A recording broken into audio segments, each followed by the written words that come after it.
Merhaba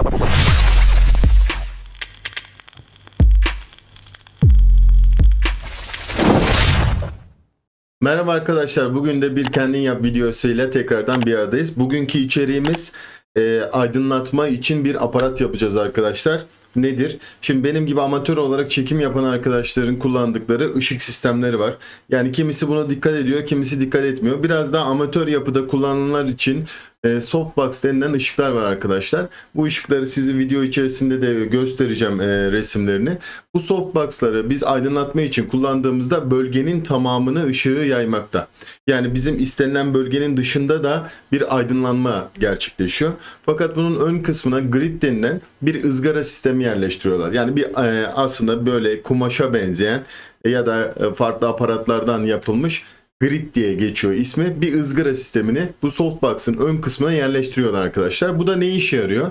Bu softbox'lardan çıkan ışığın etrafa, yani bizim aslında istenilen noktaya değil de daha fazla diğer bölgeleri de aydınlattığı için biz bu grid'i taktığımızda softbox direkt ışığını istenilen bölgeyi aydınlatıyor arkadaşlar. Ve şöyle düşünün, benim yüz tarafım burada, ışığım buradan gelmekte. Tabii ben softbox'ın ışığı her tarafı aydınlatıyor. Yani benim aslındaki çekim alanım şurası. Şu gördüğünüz benim olduğum kısım.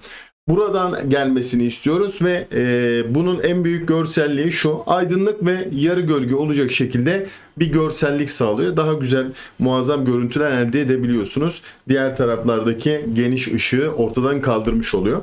Bunu yurt içinde almak isterseniz genel olarak sadece grid, yani ızgara olarak yok arkadaşlar.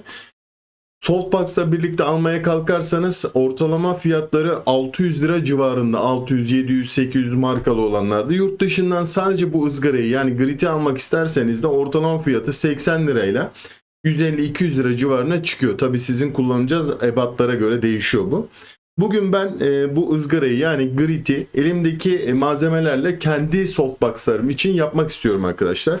Bunun için ne kullanacağım? Bunun için şöyle kırtasiyelerden alabileceğiniz siyah mukavva var arkadaşlar. Bunun tabii şöyle kalınlığını ne kadar olduğunu bilmiyorum ama şöyle açayım size, göstereyim. Şu uzunlukta kullanacağım siyah bir kartonum. Bir tane el zımbam olacak.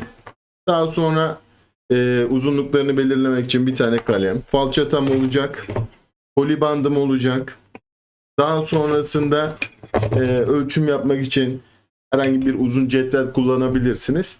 Şimdi bugün kendi ihtiyaçlarınız için çok fazla bir maliyete sebep olmadan kendi ihtiyaçlarımızı karşılayabileceğimiz softbox için bir ızgaralı grid yapacağız. Umarım beğenirsiniz, umarım yararlı olur. Hadi gelin şimdi bu faaliyete geçelim.